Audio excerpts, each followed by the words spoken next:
Hello again.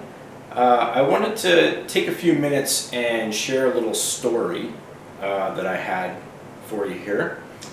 It involves martial arts demonstrations and why you can't always believe everything you see in a martial arts demonstration.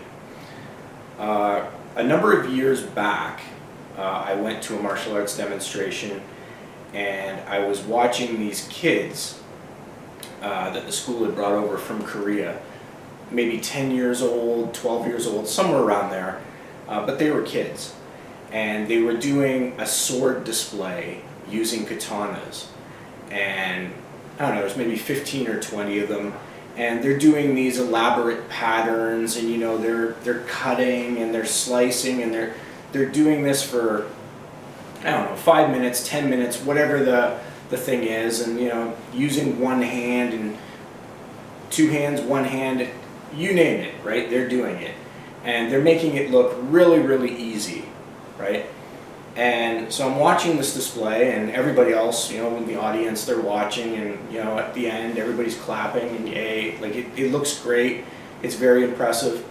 And I can remember, it was maybe a year, maybe 2 years after that, when I had finally got up to the level where I became a black belt, and I got up to the level where we started training with the katana.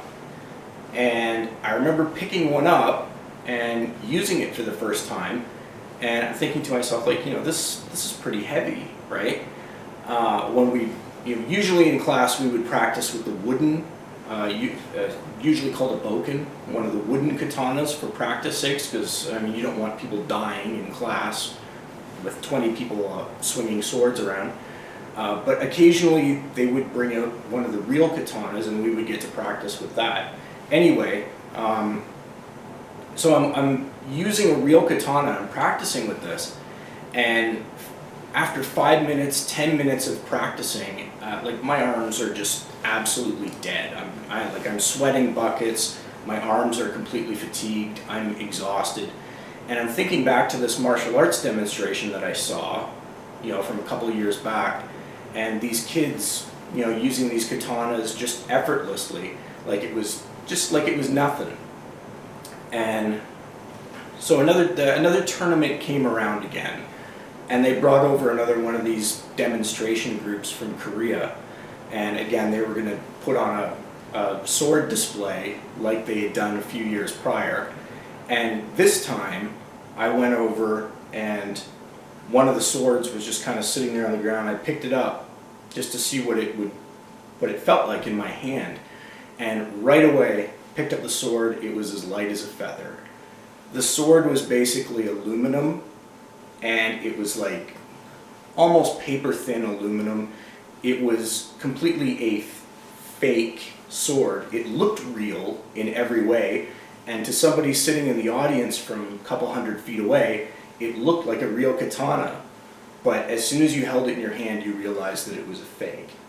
And at that moment I realized, you know, don't believe everything you see in these martial arts demonstrations, because more often than not, you know, like the boards might be pre-cut, the concrete blocks they're using are not real concrete, the swords they're using are aluminum swords, they're not swinging around real katanas, the kind that you would buy in a weapons store.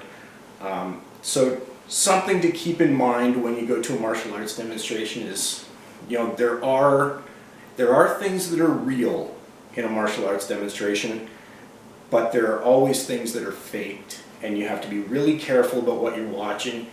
They're there to try and get people to join the school.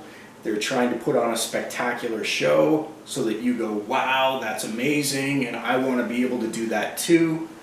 But keep in mind that a lot of what you're seeing is, you know, just like in a magic show, there's trickery involved, and you're not always getting the full story.